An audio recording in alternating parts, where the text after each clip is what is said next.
अब आपको बताते हैं बहराइच हिंसा की एक एक अपडेट जो दिन भर सुर्खियों में बनी रहने वाली है। बड़ा खुलासा हुआ है बहराइच हिंसा पर। मुख्य आरोपी अब्दुल हमीद के बड़े बेटे को लेकर नई जानकारी मिली है।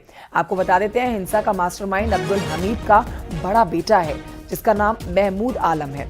महमूद आलम नेपाल से नकली सोना लाकर लोगों को बेचा करता था और ठगी करता था। महमूद आलम पर जमीन खरीदवाने के नाम पर भी ठगी करने का आरोप है।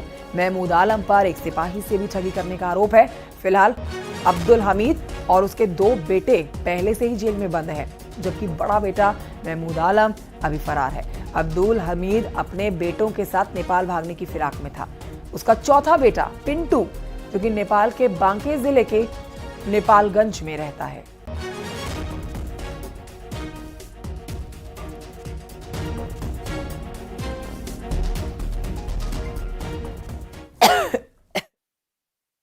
महमूद आलम नाम है, पिंटू नाम से ये फेमस है और ये लोगों को अपनी मीठी बातों में फंसाता है।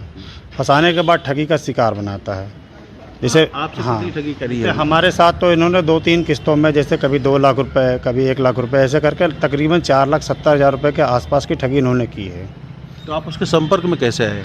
अब चूँकि अब इसका आना जाना था, एक मित्र के जरिए ही मेरी इससे मुलाकात हुई थी। इसका स्टार्टिंग में बिहेवियर काफ़ी अच्छा था, पोलाइटली बात करता था और सेंसिटिव बातें करता था। तो फिर बीच में इसने हमें ये बताया कि हमारे पिताजी की तबीयत ख़राब है और हमारी वाइफ को डिलीवरी होने वाला है, तो हमारा पैसा बैंक में है जो एफडी के रूप में है। अगर हम तोड़ेंगे तो मेरा नुकसान हो जाएगा, लेकिन अगर आप मुझे दे देंगे तो मैं आपको कुछ दिन के बाद आपको पैसा रिटर्न कर दूँगा। चूँकि इसका व्यवहार अच्छा था, इसलिए मैंने इस पर भरोसा करके इसको पेमेंट दे दिया। क्या करता था ये? पैसे लेके क्या करता था? और सुना कि और भी इसके लोगों को ठगी बनाया है, पुलिस भी इसमें शामिल है। तो पैसा क्यों लेता था लोगों से ये?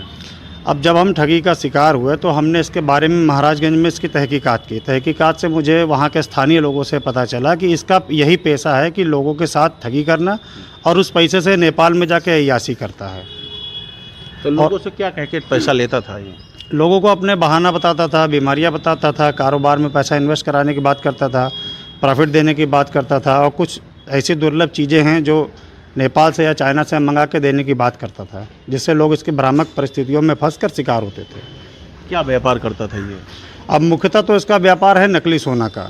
नकली सोना के साथ साथ जैसे स्थानीय महाराजगंज में हमने पता किया तो लोगों ने बताया कि जाली नोटों का भी काम करता है, कुछ हथियारों का भी काम करता है।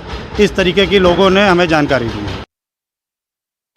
जनपद बहराइच में जो हिंसा हुई थी उसमें अब्दुल हमीद और उसके 2 बेटे आरोपी हैं, जिनको जेल भेजा जा चुका है। अब्दुल हमीद के 4 बेटे हैं, जिसमें 2 आरोपी हैं और ख़ुद अब्दुल हमीद भी आरोपी है। इनका जो बड़ा बेटा पिंटू है उसकी ससुराल नेपाल में है और नेपाल से ये ठगी का काम करता था।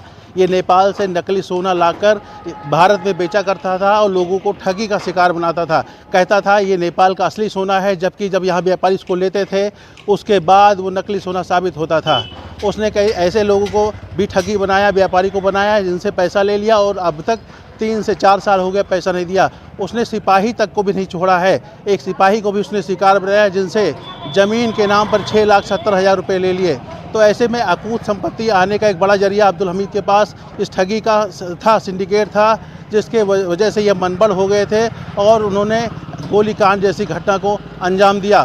फिलहाल अब्दुल हमीद और उसके 2 बेटे जेल जा चुके हैं। अखिलेश कुमार, न्यूज़ 18 बहराइच।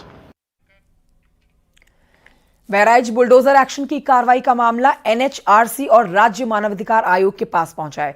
इस पर आपको बता देते हैं इलाहाबाद हाईकोर्ट के एक वकील ने शिकायत की। उन्होंने मानवाधिकार आयोग से आरोपियों के घरों पर बुलडोजर एक्शन पर रोक लगाने की मांग की है। यहां आपको बता दें कि बहराइच हिंसा के मुख्य आरोपी अब्दुल हमीद समेत 23 घरों पर बुलडोजर चलाने का नोटिस चस्पा किया गया है, जिसमें इनके ऊपर सरकारी जमीन पर अवैध कब्जा करने का आरोप है।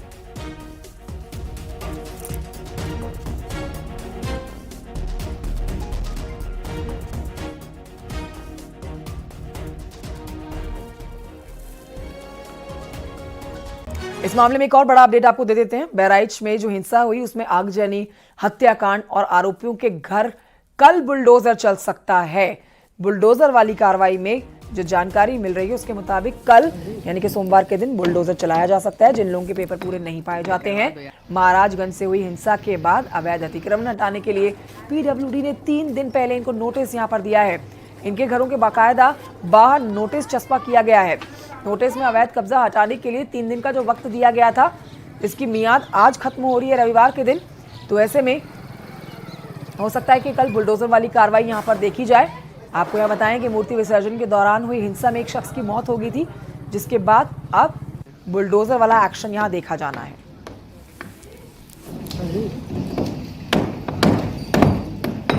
भाई करवा दो यार।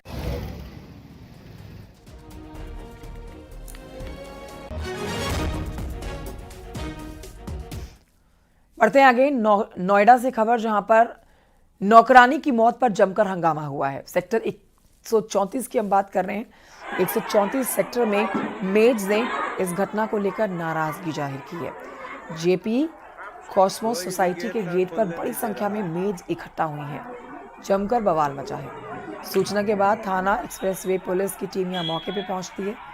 11वीं मंजिल से नौकरानी गिर गई थी, जिसको अस्पताल ले जाने के दौरान डॉक्टर्स ने उसे मृत घोषित कर दिया था। परिजन इस मौत को संदिग्ध मान रहे हैं। उनका आरोप है कि नौकरानी को छत से धक्का दिया गया है।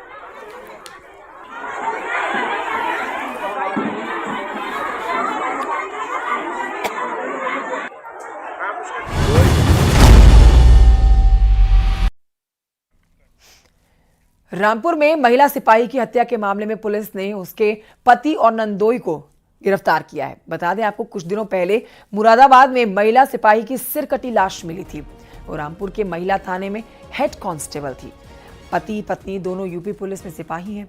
आरोप के मुताबिक अवैध संबंधों के शक में पति ने इस घटना को अंजाम दिया है।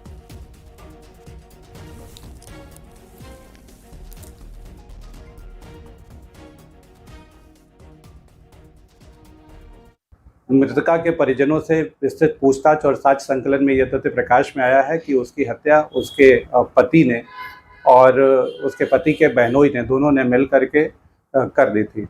विस्तृत पूछताछ की गई है। दोनों अभियुक्तों को गिरफ्तार कर लिया गया है। घटना में प्रयुक्त चाकू बरामद कर लिया गया है और कार भी बरामद कर ली गई है। विस्तृत पूछताछ की जा रही है। पूछताछ में अन्य तथ्य जो प्रकाश में आएंगे उनके आधार पर कार्रवाई की जाएगी। उधर बागपत में खाद्य विभाग ने दीपावली से पहले मिलावटी जहर के खिलाफ अभियान शुरू कर दिया है। खाद्य विभाग ने बागपत में छापा मारते हुए एक कार से 2 क्विंटल नकली मावा बरामद किया है। खाद्य विभाग ने नकली मावे को बरामद करके जेसीबी की मदद से मावे को जमीन में दबाकर इसको नष्ट कर दिया है। नष्ट करवाया गया है मावा। ये मावा धनोरा सिल्वर नगर गांव में बनाया गया था, जहां से मुजफ्फरनगर में सप्लाई के लिए लेकर जाना था। जब मावा माफिया कार में लेकर जा रहे थे तो खाद्य विभाग ने छापेमारी कर दी और ये मावा जब्त किया गया।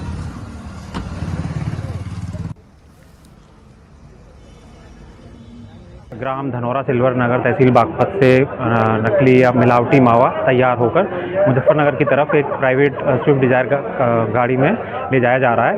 इसी क्रम में हमने उसको बीच में बिनौली क्षेत्र में पकड़ा एवं उसमें जब मौके पर देखा तो उसके पीछे डिग्गी में और एवं पीछे की सीट पर लगभग 6.5 कुंटल मावा भंडारित पाया गया। उसमें हमने तत्काल प्रभाव से उसको सारे जो भी मावा था उसको नष्ट कराया गया है एवं जांच हेतु नमूना संग्रहित कर प्रयोगशाला प्रेषित किया गया है। और विभाग द्वारा ये कार्रवाई आगामी दीपावली पर्व तक एवं आगे भी लगातार जारी रहेगी।